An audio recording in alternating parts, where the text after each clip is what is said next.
Cartoon Network has been through a lot the past few years. One bonehead corporate decision after another has left the once beloved brand a shell of its former self. It hasn't made a full-length original series in years, and when it does make the news, it's only to spark outrage, as Warner Bros. Discovery seems only interested in breaking it down for parts, whether it's the end of the Cartoon Network Studios building or the end of the Cartoon Network website. The past decade of their content is basically unavailable to watch through legal means. They've ushered in new lows in corporate malpractice that other companies are copying. You'd think the channel would be dead at this point, but you'd be wrong. WBD just remembered they exist, and they've just announced the new animated projects they'll be doing. And it's more of the same. It's not really going to work for them. I'm Benzie Johnson Jr. I'm enthusiastic about television, usually, and, well, here we go again. You'd be forgiven if you haven't actually tuned into Cartoon Network in the past few years. Honestly, you haven't missed much. But just to catch you up, 2020 saw the premiere of one of the most divisive shows Cartoon Network has ever made, so poorly received it was cancelled within the year after one season and was never heard from again. There wasn't a proper slate in production at the time, so in 2021 they dragged in all the shows they premiered on their streaming service the previous year to cover up that they didn't really have anything new. 2022 saw the HBO Max purge, where almost every CN show from the past decade was removed from the service, much of it converted into tax write-offs so it could never officially be seen again, and boastful braggadocio delivered after the fact by Warner Bros. Discovery CEO David Zaslav almost instantly turned him into the most hated media executive in America. Which is a heck of a feat, because Rupert Murdoch is still alive. His companies committed atrocities to journalism and media literacy on 3 continents, and yet for a little bit in the summer of 2022, it felt like he was only keeping a seat warm. In 2023, Cartoon Network suddenly lost 3 hours of its evening airtime to Adult Swim, in part so that that brand could launch a programming block featuring classic CN series. The CN channel space itself devolved into its own fit of nostalgia, not having anything else to do, aside from running a European import, besides huff the fumes of the last time they were truly relevant to broader audiences back in the early 2010s. A lot of Cartoon Network's moves in recent years have felt like rearranging the deck chairs on the Titanic. Or worse, that no one in a position of control over the channel has any idea what they're doing with it. But one thing has definitely been true for a while. Cartoon Network needs new shows. Actual new shows, not just things that are announced for CN and then stolen by Adult Swim later. It's the only way the channel can really signal that they're getting their act back together. And so it was as much of a surprise as it was welcome that Warner Bros. Discovery announced a new animation slate back in June across their 3 production studios in the medium. Cartoon Network Studios, whom we best know for making CN's originals, Warner Bros. Animation, more known for running the franchise archives with your Scoobies and your Looney Tunes, and Hanna-Barbera Studios Europe, the European arm best known here for being the producers of the Amazing World of Gumball. And corporate won't let them work on a different project long enough to forget. The venue was the Annecy International Animation Film Festival in France, one of the most prestigious events in the craft, specifically at the International Animation Film Market, abbreviated in its French to MIFA. MIFA is one of those industry-level events where broadcasters, producers, creatives, and other professionals meet, network, and hash out deals to pitch, produce, and announce programming. There are a number of these sorts of gatherings around the world that the average viewer wouldn't pay much attention to, but places like MIFA are where the decision makers make the moves that determine what will soon be on our screens. Not everything that the company announced is relevant specifically to Cartoon Network or of interest to the kids' TV demographic, so I am going to exercise some selectivity here in only mentioning the most relevant projects. But even then, the company called its shots early, stating that their studio's current direction was in reinventing fan favorites for new audiences. WBD has been blatant with the creative contempt for the last few years, but I guess I respect them being honest about their brazenness for once, instead of trying to cover it up. So what does that stay at A mean for you? Reboots, rehashes, and more retreads, as if we haven't grown tired of them already. Cartoon Network has had considerable history with revamping and expanding older properties, even before the current Zaslav-induced malaise. A reboot of the Powerpuff Girls in 2016 was panned for misreading its source material pretty badly, one of Network's biggest reboot blunders, until 2020's Thundercats Roar did even worse. The reboot of Ben 10 in 2016 and We Baby Bears, a 2022 spin-off of the channel's 2015 original We Bare Bears, have been reliant on international audiences to keep them afloat. Teen Titans Go caught regular flack in its earlier seasons for its comedic treatment and aggressive contempt towards fans of earlier interpretations of the characters. We've only stopped caring about it through sheer attrition, and that's how it's made it to 8 seasons, even though the ratings haven't seemed to justify it for the last few. The various continuations and spin-offs of Adventure Time are the only ones that seem to have actually been well received, and perhaps that's thanks to the strong creative premise the original show built. And in any case, you can't realistically rely on endless spin-offs of one series forever. And yet, that seems like exactly what Cartoon Network plans on doing, as one of the first things they announced on the slate are 3 further extensions of Adventure Time. Adventure Time Side Quests, announced through Cartoon Network Studios, only hinges its reason to exist on a quirk that occurred during the progression of the original show. While it began as a cheery, adventurous episodic, later seasons would grow notable for a clear pivot to darker, more dramatic, story-driven narratives, making the earlier and later parts of the show seem like 2 different animals. Side Quests vows to return to the earlier tone of the series, exploring more of the land of Oo's potential as a backdrop for idyllic, questing adventures. Similarly small stakes is Adventure Time Heyob Bimo, a new preschool project in development structured around Finn, Jake's robot friend, in the kind of exploring and learning about the world around them premise that is as common a description in preschool as hijinks ensue is in the older demographic. CN's preschool arm Cartoonito has been ailing in recent times, as the launch slate of the block did not perform as well as executives had hoped. Perhaps they were delusionally looking to storm the scene, slap Nick Jr., Disney Jr., and PBS Kids in the face, and never look back, when in reality you don't upset decades-old rivals overnight.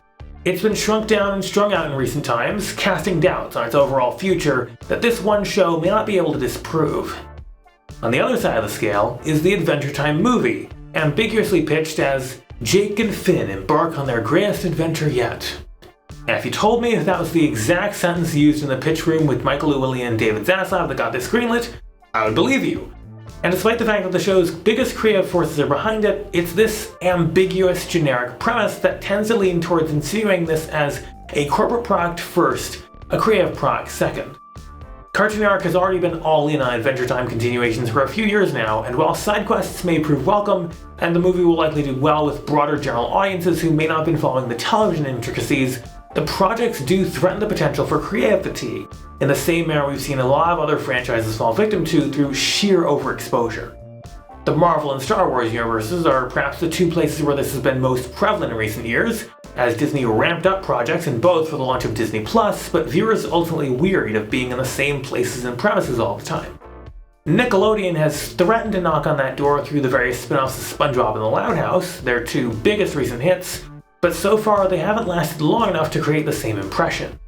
Neither of these fates bode well for Cartoon Network, and that's even with the comparatively competent decision-making at those other conglomerates. Given WBD's recent destructive conduct, I don't have anywhere near the same faith in CN's various arms to even pull that off. And that's not even getting into the real problem with all of these announcements, which I'll get to a little later. Also announced at Annecy was a new regular show project, later confirmed through job postings as having the working title Regular Show Lost Tapes. We don't know very much about the new project yet, aside from that potential title and the fact that the show's original creator, J.J. Quintel, has been confirmed to return. The title suggests more of a direct rehash of the original rather than a reboot, perhaps going in a similar direction as Side Quests, and embracing an episodic direction unfettered by the direct plot development of the original series. Regular Show is perhaps the one series of the early 2010s golden era that CN has so far left untouched. Well, besides Steven Universe, but they may still be getting to that. I've got a whole video on that going into far more detail coming soon, so make sure you subscribe and hit the notifications bell so that you don't miss when that comes out. Like Adventure Time, Regular Show is one of the better remembered series of that era, but unlike AT, it seems to lack any real cachet outside of the era that originally watched it, which makes a continuation a tough sell to newer audiences, especially the current CN demographic. Sure, it could just go onto Adult Swim, but that then proceeds to continue to dilute the penchant of that brand's originals for experimentation and originality, already damaged through basically anything that's aired on that airspace before 8 p.m. in the past year or two. While they've hedged it from what we know so far, it also threatens to trample on the previously established plot and firm, clear ending from the original series, which has already logically boxed out the premise from more traditional rehash options, like just a straight reboot. That won't stop them if there's enough executive will to ground the project through, but it's worth knowing anyway in case this turns out poorly. Last but not least came the announcement of Foster's Funtime for Imaginary Friends, a preschool spin-off of the late 2000s CN hit. Original creator Craig McCracken, perhaps dissuaded, for now, from bringing back the Powerpuff Girls for a third time, as was previously rumored, after how the second one went, instead reinvents the foster house as a place where the still immature Blue mentors a gaggle of younger imaginary friends. Mishaps are bound to be in store. Blue and Madame Foster are the only holdovers from the original. McCracken states he's going for a simpler and less cynical direction for this new project. As aforementioned, Cartoonito needs all the help it can get to actually make a name for itself. At least these two preschool series announcements are in keeping with the derivative pipeline the brand is shaped up to be. Given it is preschool targeted, it's not a show I'm going to be directly following, so my ultimate commentary will likely begin and end here, though I'm sure the fact that it is a spin-off retool will likely give it a few more eyes than the average show in the genre would have. Also announced was Go-Go Mystery Machine, an anime-inspired Scooby-Doo series in development set in Japan, with Shaggy and Scoob having to round up a slew of mischievous monsters with the help of a few local friends. I'm not mad or disappointed at this one because this is just normal form for this franchise. There's always a new Scooby-Doo project being made at CN, and once the last one wraps up, a new reinvention is always around the corner. It's also just not really a franchise I'm personally invested enough in to keep that much of an eye on, admittedly, but as much as its cadence predates the modern obsession in the age of reboots, it still contributes to the overall pattern of an increasing reliance on creatively safe, known quantities. And not to mention, we've still got previously announced derivatives on the way. Preview clips of the continuation of the Amazing World of Gumball were also shown at Annecy, and an upcoming episode of Teen Titans Go was also on display. Its 400th episode has just aired on November 30th. There's a big problem with all of this, and one that I feel will be largely ignored by animation stands rejoicing over the sheer fact that Cartoon Network is making things again. Even though it is outright their stated strategy now, emphasizing a focus on reboots and rehashes and derivative works of prior properties is a short-sighted solution to a much bigger problem. It creates content for today, which looks good for investors and for a class of transient casual viewers who may otherwise be uninvested, but it doesn't lay the groundwork for longer-term success through creating a new string of original concepts, which is an opportunity that a lot of creators are asking for and the kind of thing that many viewers would appreciate getting. At the same time, it's something that's a harder pill for executives to swallow, given there's inherently more risk involved in it, and boardrooms are growing increasingly queasy to uncertainty and impatient for results. The derivative rehash solves both of these issues on paper, but in a way that's inefficient and wasteful, and leans towards making the content a disposable commodity. In a way, all the negatives of fast fashion, but for entertainment. In the ever-demanding hunt for number go up, media conglomerates, and Warner Bros. Discovery in particular, have pivoted towards crafting more disposable, forgettable media that burns brighter but fades quicker. Given your average television show needs about 2 years of development time from concept to execution, it's an adaptation to an ephemeral, unsustainable model that will break down someday. This programming slate is a testament to the excesses of that problematic model, creating a myopic, short-term plan and trying to pawn it off as a long-term strategy. Even if these shows do well at the time they air, who will remember them even 2 years from now? Much less 5 or even 10. Ironically, they're making shows that mine the successes of the past without creating any new successes to return to in the future, or nurturing the kinds of creative talent that then produce future new ideas. Many more recent showrunners got their start on previous series as far back as 15 years ago. It turns normally evergreen television production into some kind of extractive industry. It sets a dangerous precedent that we're already seeing falter at plenty of other groups, and the lack of new original content production is concerning. Doubly so in the context of a general decline in kids' TV investment overall around the world. And further still, it papers over some of the deep structural issues that have been plaguing CN for the longest, many exacerbated by the corporate decisions of the past few years. One of the biggest is the fact that the channel hasn't really had a proper new content slate. This set of projects is not a good answer to that need, and it's far from certain they'll have any other chance to truly get it right. More than anything, I'm disappointed, because there are still new shows that prove creating a great new concept that sticks, as increasingly rare as that chance is offered, isn't a lost art. But Cartoon Network, once a place for some of the most creative talent in the entirety of kids' TV as a genre, seems to have truly given up on that conquest, perhaps as much by force as by choice. There's always something new to talk about when it comes to this topic, so hit subscribe and turn on notifications so you don't miss more discussions like this. I've been talking about this sort of thing for years, But another short-sighted move from WBD was the launch of Adult Swim's Checkered Past last year.